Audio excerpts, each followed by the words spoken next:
আগের দিনের মাকে সাজানোর ভিডিওটাতে অনেক ভালোবাসা দিয়েছিলে, তার জন্য অসংখ্য ধন্যবাদ। আজকে তোমাদের সাথে কালী পুজোর দিনের ব্লগটা শেয়ার করবো। তো সকালবেলা ঘুম থেকে উঠে স্নান করে আমি আগে মাকে ভালো করে সাজিয়ে নিলাম। আগের দিন তো তোমরা দেখেছিলে এই কালার করেছিলাম, আর আজকে গায়ের যে সাজটা হয় প্লাস হেয়ার মালা সমস্ত কিছু পরিয়ে কিন্তু ঠাকুরকে আগে সকাল সকাল রেডি করে দিলাম।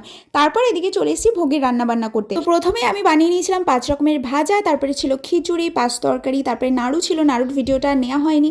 আর এদিকে ছিল মালপোয়া, আর এই মালপোয়া বানাতে আমার প্রায় 2 ঘন্টা সময় লেগে গেছে। এই একটা একটা করে বসে বসে বানাতে বানাতে অনেক সময় চলে গেছে। এই সব করতে করতে আমাদের ব্রাহ্মণও চলে এসেছিল, তাই তাড়াতাড়ি করে রেডি হয়ে নিয়েছি। আর রেডি হওয়ার পর তোমাদের সাথে ফাইনাল লুকটাও শেয়ার করতে পারিনি, কারণ এতটাই তাড়াহুড়োর মধ্যে ছিলাম যে আমি নিজের একটা ভিডিও নিতে পারিনি। আর তোমাদের যেহেতু আমি আগেই বলেছি আমাদের প্রতিষ্ঠিত ঠাকুর, তো সেই জন্য আমাদের পুজো কিন্তু একটু তাড়াতাড়িই হয়ে যায়। আর আমাদের পুজোর নিয়মকানুন একটু কমই রয়েছে, যেহেতু ডেলি আমাদের ঠাকুরের পুজো হয়, তাই আমাদের পুজোটা কিন্তু তাড়াতাড়িই হয়ে যায়।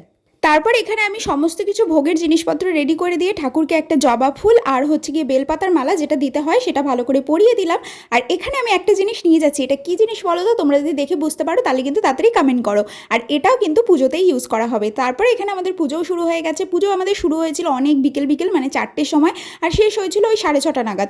তারপর ভালো করে এখানে 28টা মোম জ্বালাতে হয়, সেটাও প্রদীপ, মানে প্রদীপ জ্বালাতে হয়। তারপর এদিকে কিন্তু আমাদের পুজো একদম কমপ্লিট হয়ে গেছে। আর পুজোর পর এখানে যজ্ঞ হয়েছিল, তো যজ্ঞের টিপটাও এখানে নিয়ে নিয়েছি। আর আজকে যেহেতু দীপাবলি ছিল, দীপাবলির দিন বাড়িতে প্রদীপ দিতে হয়, তো সেই জন্য এখানে ভালো করে প্রদীপ দিয়ে দিলাম। আর তারপর এদিকে আমাদের রান্নাবান্না হয়েছিল, মানে মানুষজন যারা আসবে তাদের জন্য এদিকে খিচুড়ি রান্না হচ্ছিল, তারপর ছিল এখানে বাঁধাকপির তরকারি, তারপর ছিল পায়েস। তো এগুলো সমস্ত কিছু